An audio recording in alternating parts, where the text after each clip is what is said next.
जय Hind friends. आज राज्यसेवा पूर्व परीक्षा 1 डिसेंबर 2024. तर या पेपरचा ओव्हरऑल जर आपण काठिण्य पातळी जर आयोगाचा कोणताही पेपर मीडियम लेवलचा असतो किंवा त्याच्या वरचा लेवलचा असतो. काही क्वेश्चन यातले इझी लेवलचे होते, परंतु आपण याला जे आहे मीडियम लेवलची जे आहे काठिण्य पातळी म्हणू आणि काही प्रश्न इझी लेवलचे होते. ठीक आहे. त्यामुळे जे आहे की असं नाही होत की इझी क्वेश्चन आले म्हणजे पेपर होतो. मीडियम आणि डिफिकल्ट क्वेश्चन ते जमतात यावर अवलंबून असतो रिझल्ट. त्यामुळे कट ऑफ थोडा वर जाईल. नंतर काय सांगतोच तुम्हाला कट ऑफ अंदाजे किती. परंतु आता जे आहे जस्ट जे आहे आपण आता संविधानाचा जो पेपर आहे, ठीक आहे, group D series, state D, 1 December 2000. संविधान आपण काय करू, डिस्कस करू. तर सर्वात पहिले मी तुम्हाला उत्तर सांगतो आणि नंतर जे आहे त्या उत्तराचं जे आहे एक्सप्लेनेशन देतो. क्वेश्चन नंबर 71 असेल, भारताचा आकस्मिक निधी article 267 contingency fund of India खालीलपैकी कोणाच्या अधिकाराखाली ठेवण्यात आलेला आहे? तर भारताचे राष्ट्रपती. एक लक्षात घ्या, कोणाच्या अधिकाराखाली ठेवण्यात आलेला आहे? भारताचे राष्ट्रपती.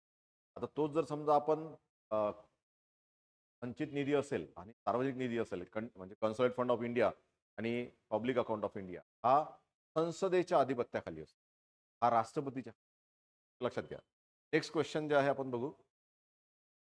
खडक राज्यातील आणीबाणी संबंधी सार्वभौमिक खटला 1994चा, त्याचे जवळपास सर्व स्टेटमेंट काय आहे? बरोबर आहे, सर्व स्टेटमेंट. याचं उत्तर असायला पाहिजे जे आहे ग्रुप डी आहे. आता बघा, आता यामध्ये जे आहे याचे उत्तर जे आहे सर्वच, म्हणजे याचं उत्तर काय डी नाही, सॉरी, उत्तर जे आहे 2 असायला पाहिजे, म्हणजे बी उत्तर असायला पाहिजे.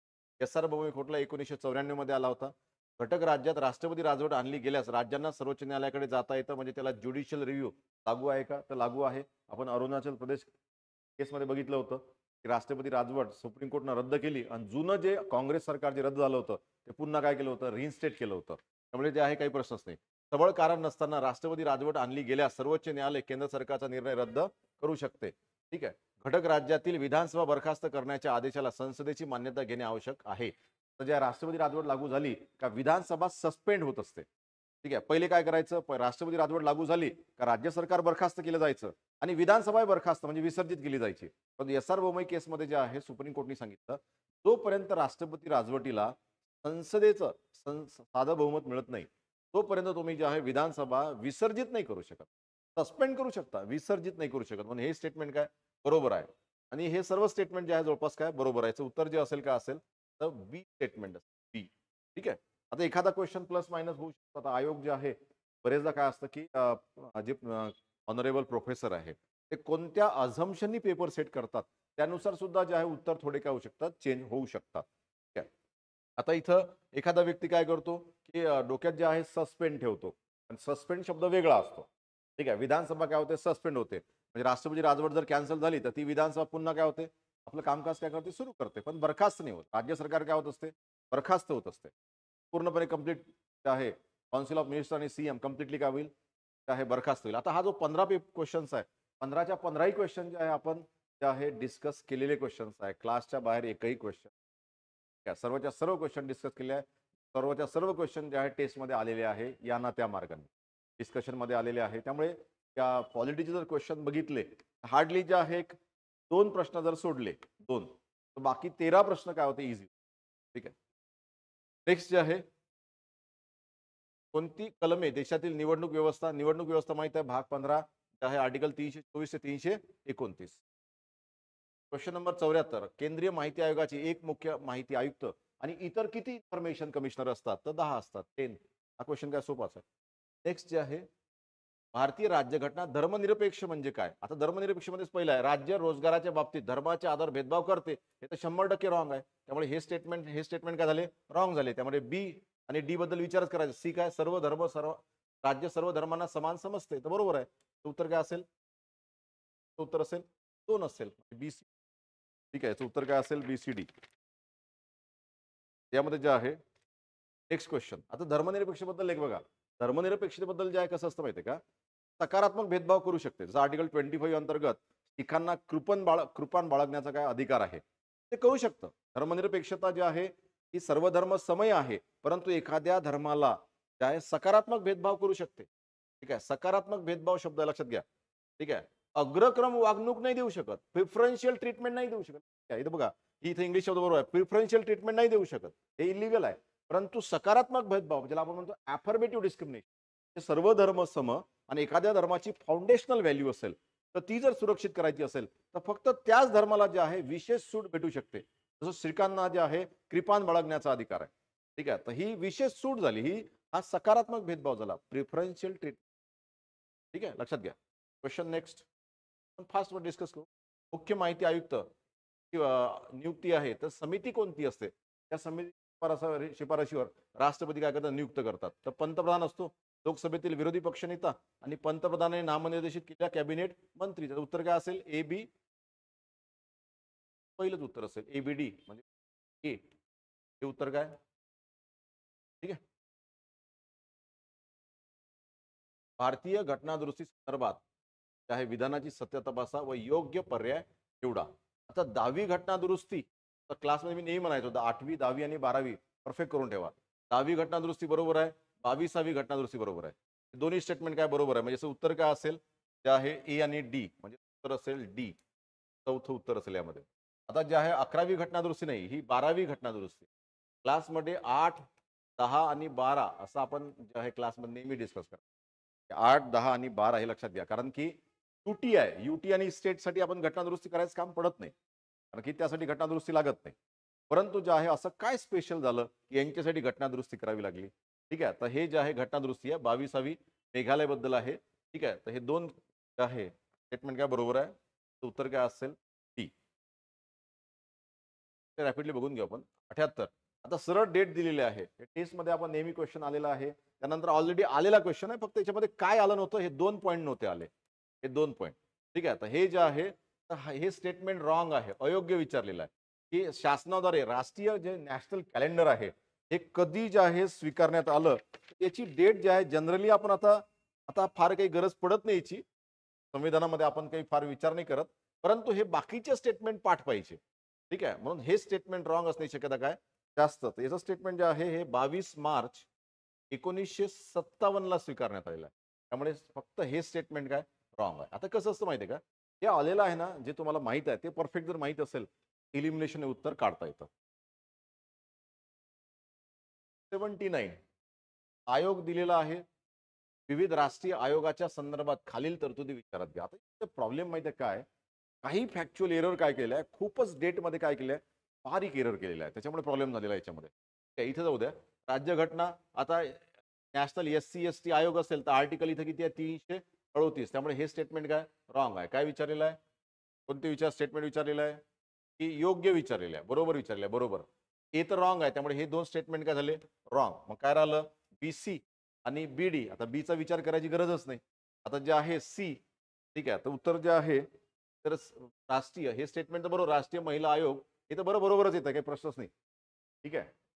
त्यानंतर जे आहे सी, राष्ट्रीय अल्पसंख्याक आयोग अधिनियम 1992 नुसार राष्ट्रीय अल्पसंख्याक आयोगाची स्थापना करण्यात आली. तर हे स्टेटमेंट काय बरोबर. आता 2 तर बरोबरच आहे, त्यामुळे याचं उत्तर काय असेल? तर जे आहे असेल, याचं उत्तर असेल चौथं उत्तर असेल. 27 डिसेंबर 1993. आता हा प्रॉब्लेम इथं खूप जास्त आहे. दोन्ही डेट जे आहे ना, यांनी दोन्ही स्टेटमेंट चूक दिलेली आहे. तर त्यामध्ये काय केलं आहे, आता इथं 27 डिसेंबर जे आहे, इथं आहे 28 इथं जे आहे तर जे असायला पाहिजे 28 सप्टेंबर जे आहे ऍक्च्युली ही तारीख आहे, 27 डिसेंबर नाही आहे. त्यामुळे जे आहे हे जे आहे असं एरर करणं थोडं असं योग्य नाही. खूपच मायनर एरर केलाय. त्यामुळे असा हे क्वेश्चन जर आला तर हा क्वेश्चन इझी कॅटेगरीमध्ये येत नाही, डिफिकल्ट कॅटेगरीमध्ये. आणि एवढं बारीक काही कधी आठवत नसतं. ठीक आहे, मग हा जे आहे तर मानवी अधिकार आयोग 1993 ला स्थापन झाला, परंतु 28 सप्टेंबर आहे. त्यामुळे तर जे असेल काय असेल? DC. असे जे एरर केले जातात ना, त्याच्यामुळे मग क्वेश्चन थोडासा काय होतो. पण इथं आपल्याला स्कोप होता. हे ॲक्युरेट आहे, इथं जनरल स्टेटमेंट आहे. हे 90चं हे सोपे स्टेटमेंट होते, सोपे. कारण की SC ST आयोग आणि OBC हे संविधानिक आयोग आहे आणि हे दोन्ही काय होते? बिगर संविधानिक स्टॅट्युटरी होते.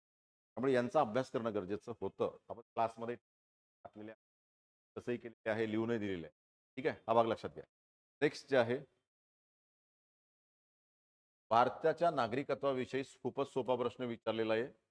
ठीक आहे, भारतात जे आहे एकेरी नागरिकत्व आहे. संसदेनं कायदा केला 1955. भारतीय राज्यघटनेच्या कोणत्या भागात आहे? भाग 2. स्टेटमेंट रॉंग आहे. सी स्टेटमेंट काय रॉंग आहे. तर काय असेल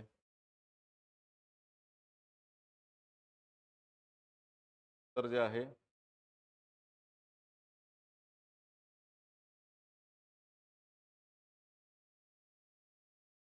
1955 कायदा बरोबर तर आहे ते नसायला पाहिजे त्यामध्ये.